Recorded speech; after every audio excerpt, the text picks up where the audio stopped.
This episode of the Healthy Project podcast is sponsored by GRIN, the digital oral health platform making dental care more accessible, affordable, and convenient for everyone, especially underserved communities. With GRIN, providers can reach patients anywhere, no broadband required, and deliver the preventative care that keeps smiles healthy and bodies well. Learn more and see how GRIN is closing the oral health gap at get-grin.com. Now let's get into today's episode. Hello, everybody. Welcome back to another great conversation on the Healthy Project podcast. I am your host, Corey Dion Lewis, and I have a really great guest in a conversation today. One that, I have not had a conversation about dental health in so long, but this is a little different because we're talking not only about that, but technology, public health, and how we bring those together.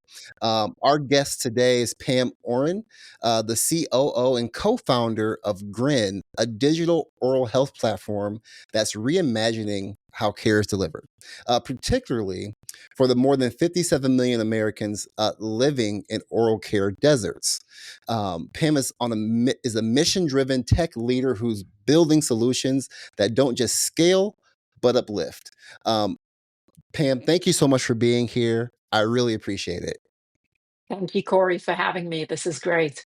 Yeah. So, before we get in the conversation to talk more about GRIN, and your mission, can you tell the people a little bit more about yourself and what gets you up in the morning? Absolutely. Where do I start?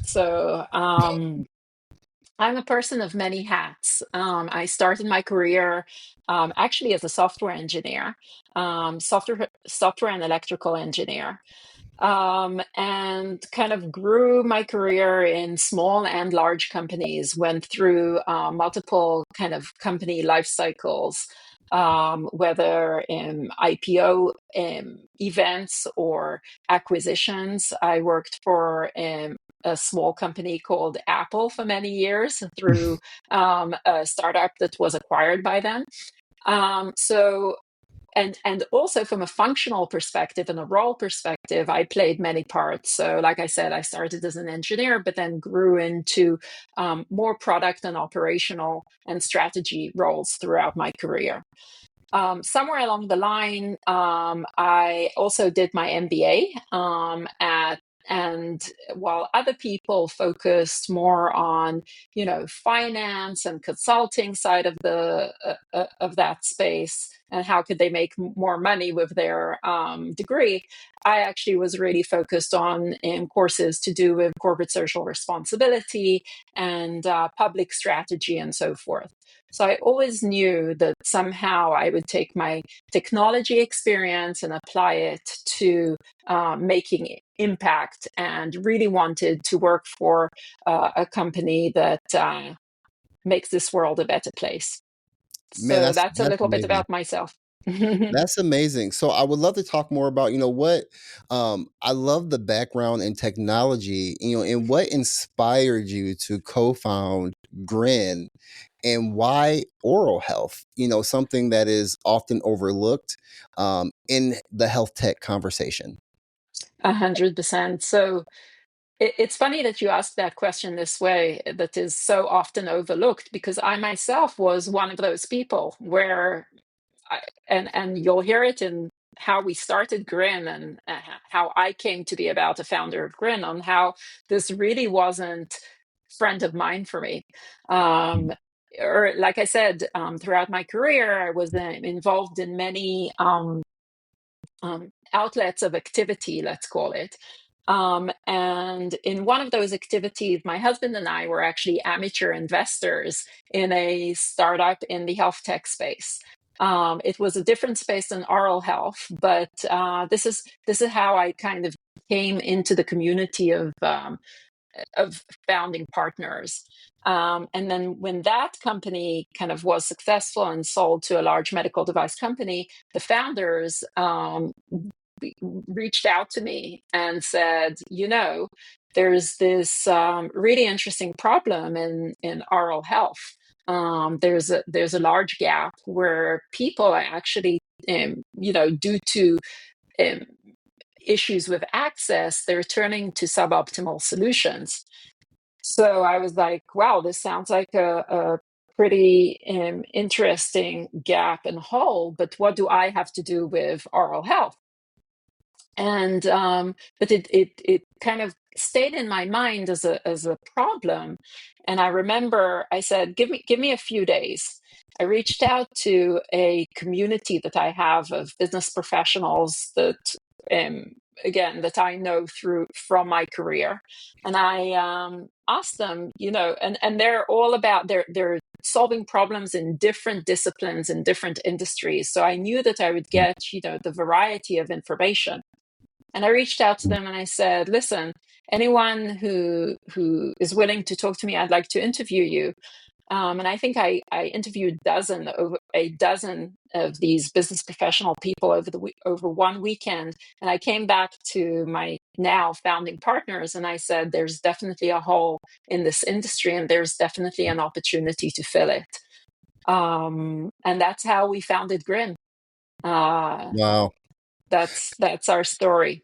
Um, I can go on and on about kind of what the product does, but I'm sure you'll have questions about that Yeah, absolutely. as we move on. Yeah, absolutely.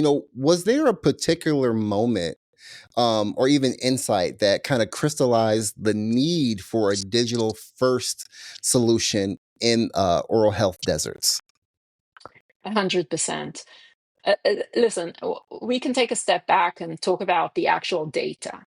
Hmm. So there's lots and lots of data and articles, and the problem is being crystallized in and is getting now more attention, thankfully. But I think the large information that maybe the audience needs to understand is that 1 in every 2 people in the world is suffering from some kind of dental ailment or dental disease. 1 in every 2. So it's approximately, 3.5 to 4 billion people are actually affected by dental disease, and which is the most prevalent NCD issue. So non communicable disease, which is just like with cardiovascular disease and other diseases that are non-transferable. And same goes for oral health and oral disease. I don't think people realize that. And then the other point in the data is that why do people not get oral health care or don't take care of their dental issue? So a lot of it basically it revolves around barriers that are actually fear, cost, but then also access Hmm. and shortage in providers. So that's like one. If you look at it kind of top down, the data is there. But for me, on a personal level, and let's call it bottom up, I think there were a few moments that really crystallized the need in taking our solution and really taking it to the public and to public health and solving larger public health issues was with. Early on, we did a few experiments and collaborated in Head Start programs. Those of you in the audience who don't know what Head Start programs are, these are programs for younger Medicaid programs for those younger age populations, ages 3 to 5, and they kind of enter into the healthcare system through help from the state to participate into these programs. So and participating into programs such as the ADA, the American Dental Association, Give Kids a Smile, and going into these large population events where we can use GRIN to really scan what's going on in these children's mouth. Our mouths really crystallize the need, because the type of things, Corey, that we saw in these patients' mouth And these are things that these patients are not being able to, they can't even communicate. So it's Mm, kind of like, hey, the data is there, but seeing is believing. So when we participated in some of these, and I personally, with my own hands, used GRIN to scan some of these patients, younger populations, and then also elderly adults. And it's just mind blowing that we have so many people amongst us, walking in the streets, kind of participating in school, and the inside of their mouths is actually not being seen and not being taken care of.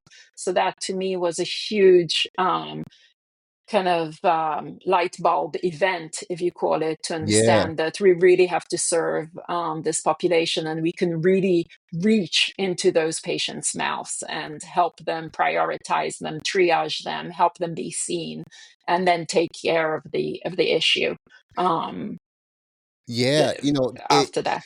Yeah. what I hear you saying, this really kind of closes that gap in care where a lot of these kids and their families maybe don't have access to transportation to get to a dentist or something like that, or they're growing up where you're not going to the dentist until you have a toothache or until there's like pain, and that by that point it's too late, and now we're developing these very bad dental preventative habits, if that makes sense. Yeah.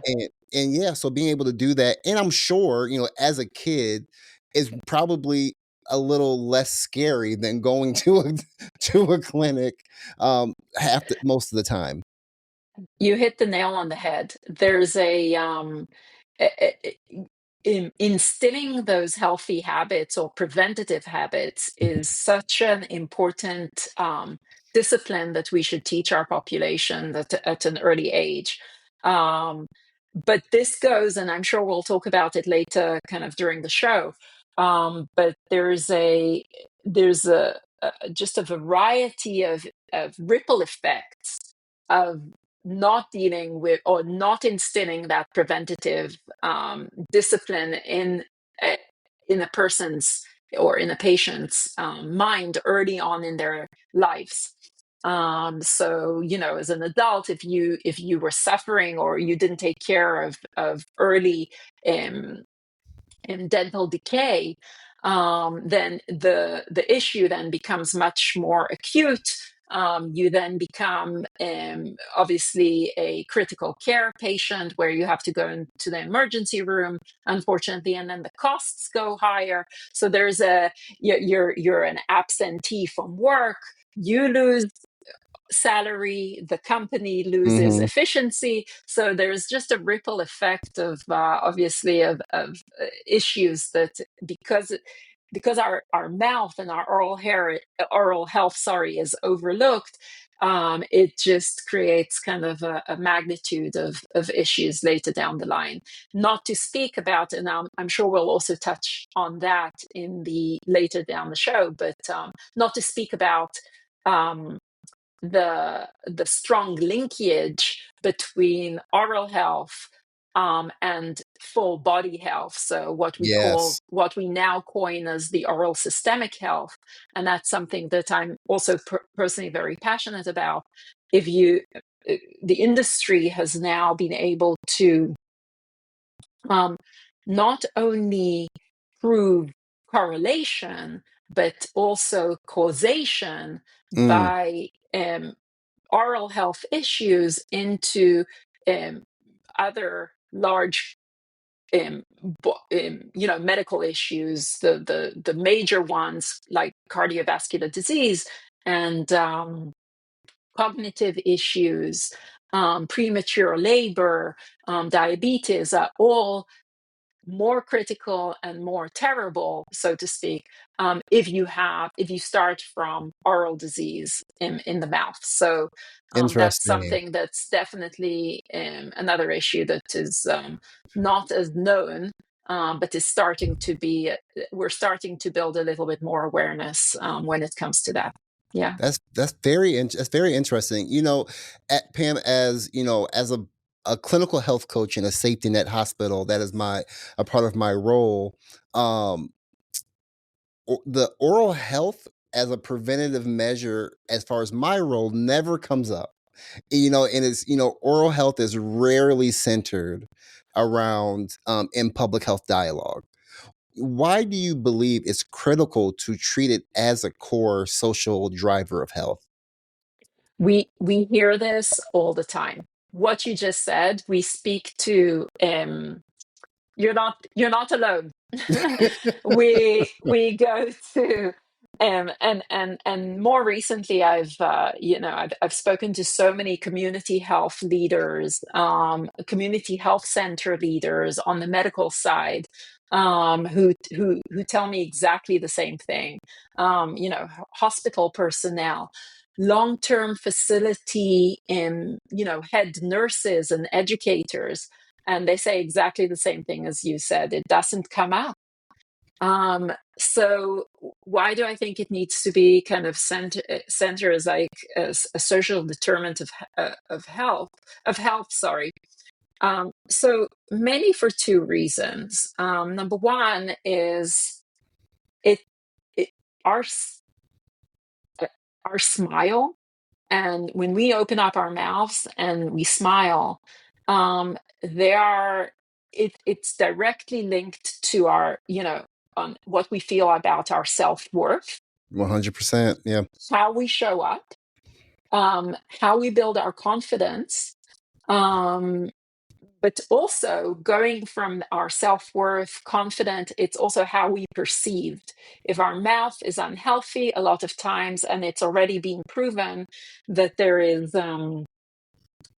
reduction in economic opportunity, meaning being able to land a job if you have oral health issues. So you'll have more trouble to land a job if your smile is unhealthy, um, not straight, yellow, etc., missing teeth. So that's kind of on the self-worth, and then the impact on you kind of socially and economically. The other side, which is what I discussed previously, is the oral systemic health, right? So the fact that our mouth is part of our Mm. full body, and now that is directly linked to um, some of these kind of more serious chronic conditions, and it can affect them to become worse. So basically, our mouth, while it's overlooked, it's actually central to our overall medical health. Man, I need to do a better job. I need to go. Yeah, yeah, yeah, um, and you yeah. kind of touched on this a little bit, but I kind of want to, if you can, maybe go a little more in depth, if that's okay, Sure. on some of the the downstream effects, so the economically, medically, or socially, of poor access to oral care. Um, what are some of the things that people may not realize? Yeah. So I touched on the linkage to the oral systemic health. I touched on kind of the self-worth and the economic result of it. Um, there's actually two more direct or personal examples when it comes to kind of the downstream effects, economically, medically, socially. Um, One of them is absentee. We talked about absenteeism. So it's kind of crazy. We are now engaging with one of the largest manufacturers in Brazil, for example. And you can think about, that's just one example, but you can think about a lot of large employers in the US and in other countries in the world. Um, and a lot of times, what they would do is, in order to streamline care or benefits for their employees, they would have some kind of medical care in house. or tethered to the organization. Today, it has also become kind of, and I think you may have spoken about it in your podcast as well. It became also trendy for the right reason to have mental health be part of that ecosystem of available resources for employees. So this larger employer, very large employer in Brazil, reached out to us and said, "You know what, GRIN? We have a medical doctor. We don't have a dentist or an oral health professional in-house providing services as an extension to the team. But what we realized counterintuitively is one of the main reasons for people not showing up for work, basically for absenteeism, is oral health and dental issues. So Mm. it starts with them ignoring toothache or not taking care preventatively of oral health issues. And then it becomes, okay, I need to go to the emergency room because I can't make it to work. And that became their number one issue for medical reasons for absenteeism. So if you can take that example and apply it across the board, you'll understand that this is a major issue for people, either losing salary due to not making it to work, and having to take time off, not to talk about having to take time off because of their, loved ones or, their Mhm. guardians, having to take care of other people and taking them logistically to take care of that issue. The other reason is it ties to an example I gave before about some time we spent with the communities using GRIN to reach into these patients' Mhm. mouths. And now through our providers, it happens everywhere and all the time across the US. But what's crazy is to actually see a result of malnutrition. Mm. So it's again another thing that gets overlooked, but a lot of times with these populations who are marginal or younger populations or older populations, so whether these children who are, 10 and under, or even 18 and under, and are in the school system but are not being, need to be taken to see a dentist and are not necessarily being checked, or in long-term care facilities where, again, also harder to communicate what the issue is, and logistically very hard access to dental care. What we're seeing is that painful mouths actually lead to not eating, not sleeping, and difficulty to focus. And the Mm. result of that is also detrimental over time, if you think about it, when you apply, that issue with children, and so forth. So I had, multiple times the opportunity to see firsthand children. We scan them with GRIN, which allows us to asynchronously kind of provide the imagery to the necessary provider, the dentist who's not necessarily there, but to create that connection ecosystem. But I'm there seeing the child, and I Right. actually don't need to be. I'm not a medical doctor. I don't need to be in order. I'm a mother of four, so I can relate to Right. what the child is feeling. But anyone can see when the type of tooth decay that these children sometimes have, and you can immediately and extrapolate on their day-to-day experience as a result of what's going on in their mouth. Right. So yeah. Wow. Um, you've spoken about building equity into the infrastructure of a product and not treating it as an afterthought.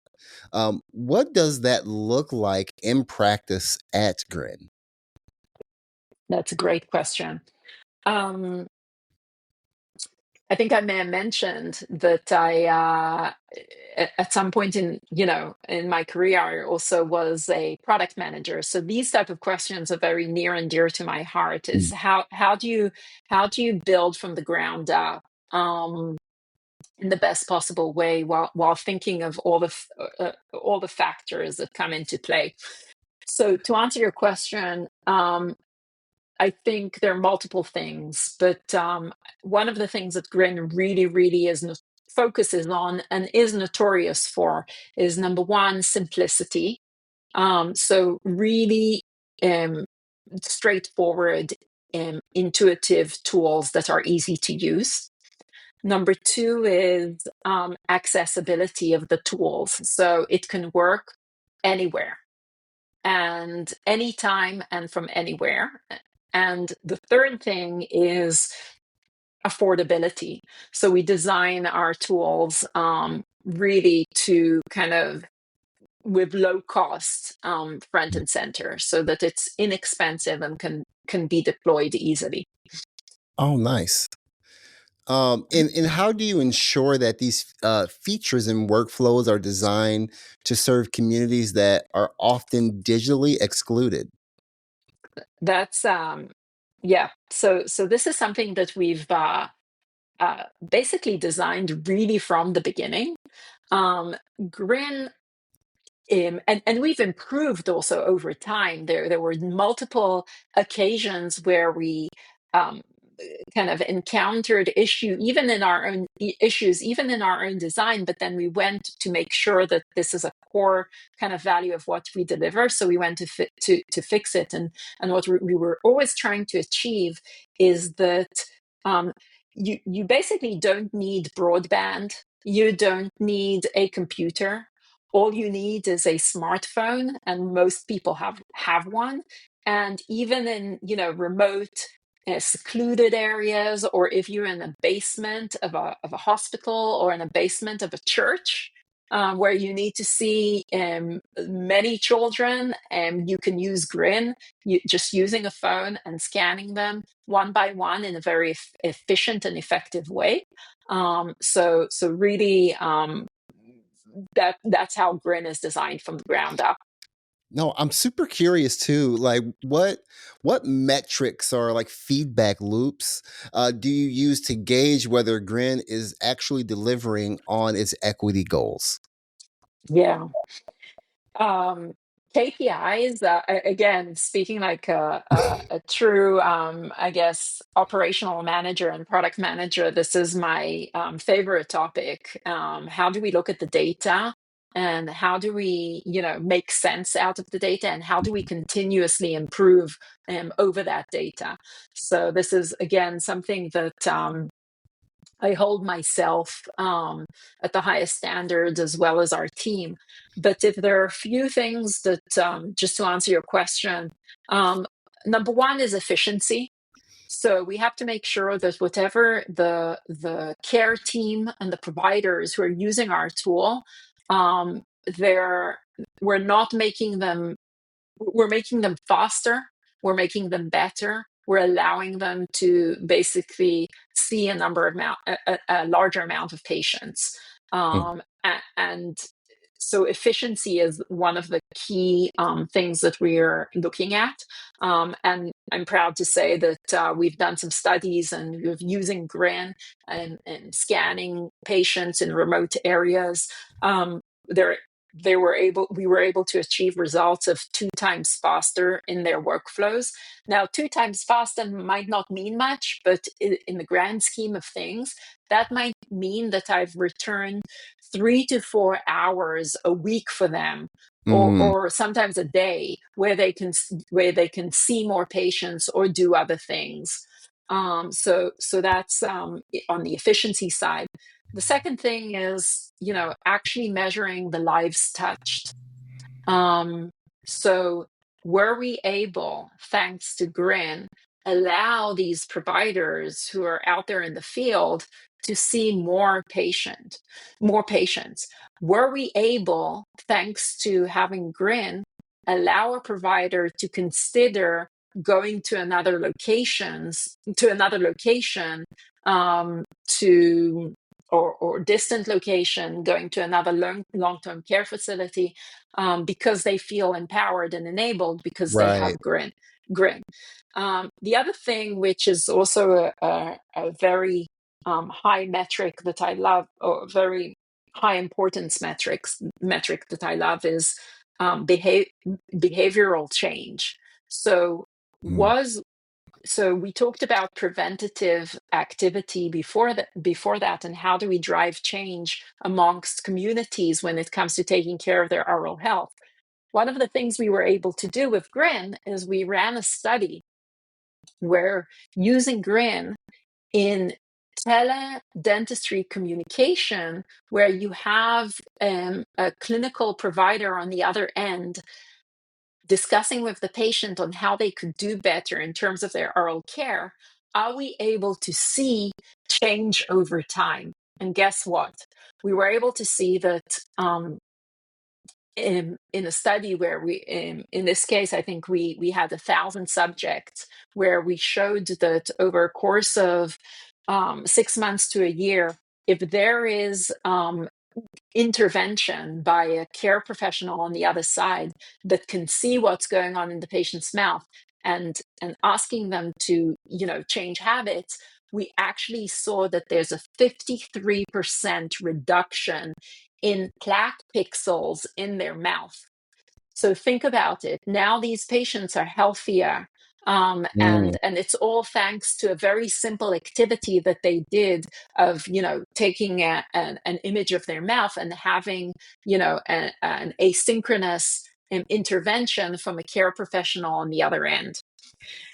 And then the last, I think you asked me about KPIs. I think that maybe another very important KPI is, are we able to reduce the health system burden? So from the Mm. health system burden, are we able to reduce kind of the cost of care on an individual basis and on a population? And then are we able to reduce, and then from the other direction, as from a patient perspective, are we able to reduce their health system burden by saying, okay, now I don't need to take a full day off work in order Right. to travel to be monitored, or to be seen by a provider that doesn't, and have to go back and forth. I can do that in a more efficient way, and maintain my health, basically. So I hope I answered your question, but You I have did. a lot to say about performance metrics, and how we measure our influence and impact. Yeah. Yeah, there's something, with one of my main questions I ask myself when I'm having these conversations, or if I'm thinking of something on how we can reduce, the barriers in some of our under-resourced or uh, underserved communities, is some of these people they have to come see me, and when they're taking that time off, they may work at a job where they don't have paid time off, or the time they're off, they are taking that unpaid. So how can we make this as efficient for them as possible? Make it worth it for them. And if I can't answer that question, like, is this going to be worth it for you to miss that, you know, whatever that is, an hour? That's concerning. It's like, oh, that kind of sucks. That makes sense. So it's one of those things where, for those that may not have some of the privileges as others, where they can just say, I'm taking a couple hours and still get paid. What are some of the innovation that we can do for those people? Um, that's the core of what GRIN does. So GRIN, I have so much to say about this. I don't have the full statistics, but what you just described is an everyday issue for so many Americans, right? And Mhm. I can tell you, even as someone who theoretically could take the time off, because I do get paid not on an hourly basis, etc. Just as an individual, I can tell you that I think twice because on whether to go to I sometimes delay my own, appointments Yeah. because I'm prioritizing other things. So you can only imagine if I were to get, to lose pay as a result of that the consideration that is going through the minds of so many Mhm. Americans. Absolutely. But to answer your question, GRIN's technology has that built in a foundational way. All we think about all day long is how can we streamline these activities for the patient and the consumer, as well as for the provider, because it is important for us to also make sure that the provider has the tools to be as Mhm. efficient as they can with the population of patients that they treat. But first and foremost, we believe that once we address kind of the ability to streamline the the the care for the patient, the individual, then the provider will also jump onto that bandwagon of care loop and want to provide the care. So there's like a two-sided network effect situation here, where Mm. we want to we want to ensure that the patient has the utmost convenience. And when I say convenience, I don't mean like luxury convenience. I mean Right. convenience in terms of, okay, this is easy enough for me to be able to use the platform, and therefore I will seek the preventative health that I need, or the health advice that I need immediately, and from there on it just gets better over time, because I'm in the care loop versus being outside of it. Yeah. Pam, I'm super curious. What does this mean to you to be building a technology like GRIN that uplifts, rather than just scales? I mean, I understand scaling and stuff, that's important, but how does it feel to be doing something that has such an impact? It I've always wanted to be on the side of doing well by doing good. Mm. So I know this may sound like a cliche, but that sentence stuck into my mind from the early days of my university education, and I've always wanted to be on that kind of, always wanted to have that be the motto of my career. So it we I believe that the scaling will come as a result of the uplifting, to answer your question. So Mhm. as long as we can, uplift, the solution can stick, and then as a result of that, we can scale. Um, the at, in the world we live in today, I'm sure I don't have to tell you, there's so much uncertainty. Absolutely. Global friction, economical internal friction. There's so much. What will AI do to our jobs, et cetera, et cetera. I think it's a very grounding feeling to be able to look at each patient that you helped, one patient at a time or one day at a time. And once you realize that you've been able to um, help um, impact that patient's life, and give give them a smile or help a child thrive, um, you know that your product helped kind of make that happen. That's the ultimate ROI. You ask about, uplifting versus scaling. When we talk about scaling, we talk Mhm. about ROI and return on investment and so forth. The ultimate ROI is once you know that your product really helped one person at a time achieve their smile, get better about their health, and so forth. 100%. That's amazing. So I'm gonna ask you a pretty big question, which is is something look in the future for. Is where do you think digital oral health will be in 5 years, and what role will GRIN play in shaping that future? That's a very good question. I think there are probably three or four things that I'll focus on in the near future, in the next 5 years. We will move into much more automated diagnosis, which means that you can take whether with GRIN or with a different tool. Hopefully, it would be with GRIN, but you can take a scan of your mouth, and automatically we would know what's going on in your mouth, so that could really streamline the process of then receiving care. It would be much more personalized and data driven in terms of what your care plan is going to be. So, a quick example for the audience that kind of lives with the mantra of, okay, I need to go to the I know that according to the way I was brought up, I need to go and see the dentist once every 6 months, right? There is a world 5 years from now where some patients will need to see the dentist once every 3 months, and some patients will need to see the dentist once a year.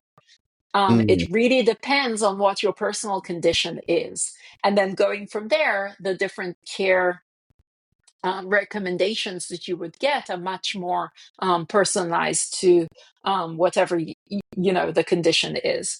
The other thing, and the flip side of it, is that the care would actually be much more transparent and standardized. So there's this, for those of us in the oral health and dental industry, there's so many misconceptions about by patients, some justifiably and unjustifiably, that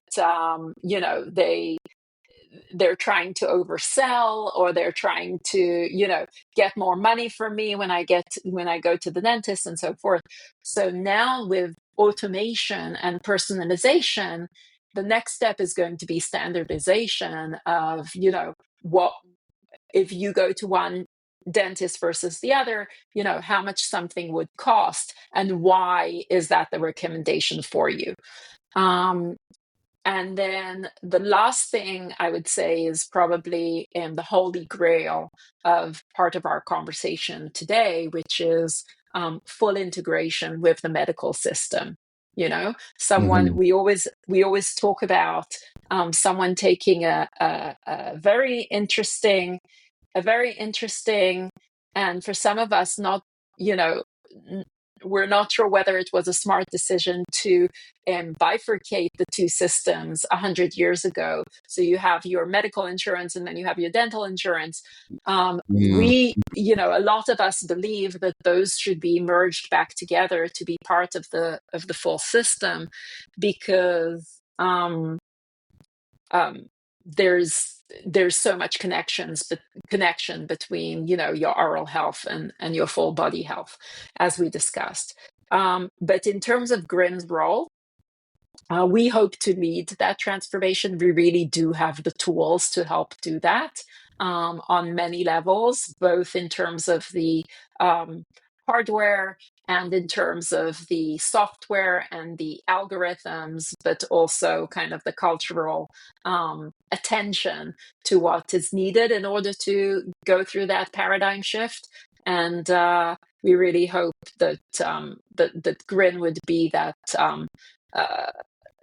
smart catalyst, uh, catalyst, catalyst, sorry, Mhm. to that change. Yeah. No, that's amazing. There are what I really love about health tech right now. There's so many people innovating uh, and trying to do really really good work. And what advice would you give to founders of health tech or health tech innovators looking to build more equitable products? Yeah. I would say start by listening. So I know, again, this might sound a little bit cliche, but equity, excuse me, equity can't be bolted on. It has to be a foundational thought. Right. And once you kind of listen to the users that are actually less visible to you, and then you would find the answers on how to design your product in a more equitable way.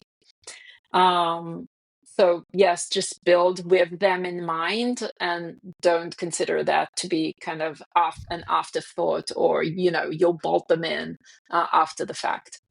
No, I love that. Pam, thank you so much for your time today and one letting me know that I need to be thinking more about my oral health care from not only for myself but for the people that I serve. Um, for those that are listening or are watching this interview right now, where can they, and they want to connect with you? Where can they reach you? Where can they learn more about GRIN? Oh, absolutely. So number one, welcome to reach me. Um, in my email, Pamela@get-grin.com. And just go to our website, get-grin.com, or on LinkedIn or any one of those social media platforms like Instagram or Facebook. We're there, and we're publishing, a lot of the stuff that we're doing in the communities and in the private sector as well as the public sector. And then I would say, are interested to continue the conversation. We already have conversations going with associations, whether it's the National Association of Community Health Centers, whether it's the American Dental Association. We're having we're having conversations with public health, some policymakers, public health leaders, sorry, and we're having conversations with medical device leaderships as well. Everyone kind of wants to be part of the conversation. But if there's one thing I will say, is that we are doers. We're looking to collaborate with people who are not just talking about the fact that there is a problem, but are also, ready to walk the talk and are ready to actually do. GRIN we are the technology, we are enablers. So we at GRIN